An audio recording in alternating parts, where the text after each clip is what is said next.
ગુજરાતમાં ચૂંટણી સમયે હવે કોંગ્રેસ નવી રણનીતિને લઈને મેદાને આવ્યું છે। કોંગ્રેસ દ્વારા પોતાના ઉમેદવારોની યાદી જાહેર નહીં કરવામાં આવે એવી વાત સામે આવી રહી છે।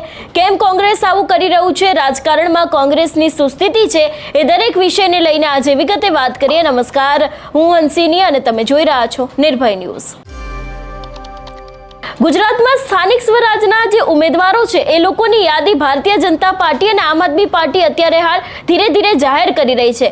એની જ સામે કોંગ્રેસ દ્વારા હજી સુધી ઉમેદવારોની યાદી છે તેને જાહેર નહીં કરવામાં આવે અને હવે ક્યાંક કોંગ્રેસનું એવું પણ માનવું છે કે આ વખતે ઉમેદવારોની યાદી છે તે બહાર પાડવામાં નહીં આવે।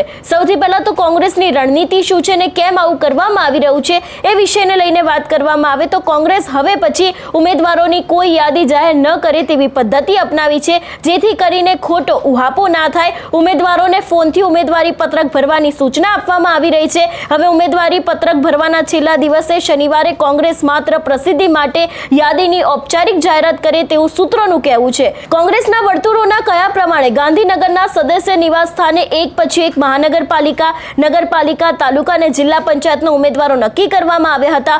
કોંગ્રેસના પ્રદેશ પ્રભારી મુકુલ વાસનિક ગુજરાત આવી શકે તેમ નથી, એટલે સહપ્રભારીઓને હાજરીમાં નિર્ણય લેવાઈ રહ્યા છે। કોંગ્રેસે પ્રથમ યાદી જાહેર કર્યા પછીના વિવાદ થયા બાદ હવે બાકીની યાદીઓ તૈયાર કરવામાં વધારે મુશ્કેલી પડી રહી છે। આથી ઉમેદવારને ફોન કરીને જાણ કરવામાં આવી રહી છે। જે ઉમેદવારોને ફોનથી જાણ કરાય તે ઉમેદવારોને જિલ્લામાં લીગલ કમિટીએ ફોર્મ ભરવાની તૈયારી કરી છે। અમદાવાદમાં પણ શહેર સમિતિના ઉમેદવારો તેમના સર્ટિફિકેટ લઈને આવી રહ્યા છે। વાત કરવામાં આવે કેટલાક બીજા નેતાઓ, તો જે બીજા નેતાઓ છે એમને ટેકેદારોને પેરાશૂટ ઉમેદવારોની જેમ ટિકિટ આપવા માટે માથાકૂટ કરતા હોવાની છતાં પણ તે બેઠક ઉપરનો જે મામલો છે તે વધારે ને વધારે ગૂંચવાતો જાય છે। રાહુલ ગાંધી આમ તો સ્પષ્ટ કહ્યું છે કે નવા લોકો કોંગ્રેસમાં જોડાય તો 5 વર્ષ તેઓ પાર્ટીનું કામ કરે પછી ટિકિટ માંગવાની રહેશે, પરંતુ અહીંયા ઉલટું થયાનો મામલો ગૂંચવાયો છે।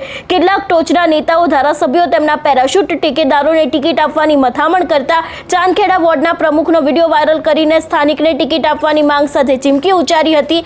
કોંગ્રેસના સૂત્રોના કયા પ્રમાણે ઇન્દ્રપુરી અને જે ચાંદલોડિયાના ઉમેદવારનું નામ રાજ્ય ચૂંટણી પંચની પુરવણી મતદાર યાદીમાં આવી જાય તેવી શક્યતા છે। જો કે નવરંગપુરા વોર્ડના ઉમેદવારે મતદાર યાદીમાં નામ દાખલ કરાવ્યા માટે નામ ઉમેદવારોનો પુરાવો સાચવ્યો ન હોવાથી તેનું નામ આવી શકે તેવી શક્યતા નથી ને તેઓ એડી ચોટીનું જોર લગાવી રહ્યા છે। એટલે એક તરફ અત્યારે હાલ કોંગ્રેસની ટિકિટ માટે ક્યાંક ને ક્યાંક જે ઉમેદવારો છે એ લોકો પોતાનું જોર લગાવી રહ્યા છે કે તેમને આ વખતે ટિકિટ મળી જાય ને બીજી બાજુ કોંગ્રેસના અંદરના ડખા ન વધે એટલા જ માટે થઈને કોંગ્રેસ આ વખતે એક નવી રણનીતિ લઈને આવ્યું છે અને કોંગ્રેસ દ્વારા સ્પષ્ટપણે એવું કહેવામાં આવ્યું છે કે કોઈ જ પણ ઉમેદવાર છે એની યાદી જાહેર કરવામાં નહીં આવે।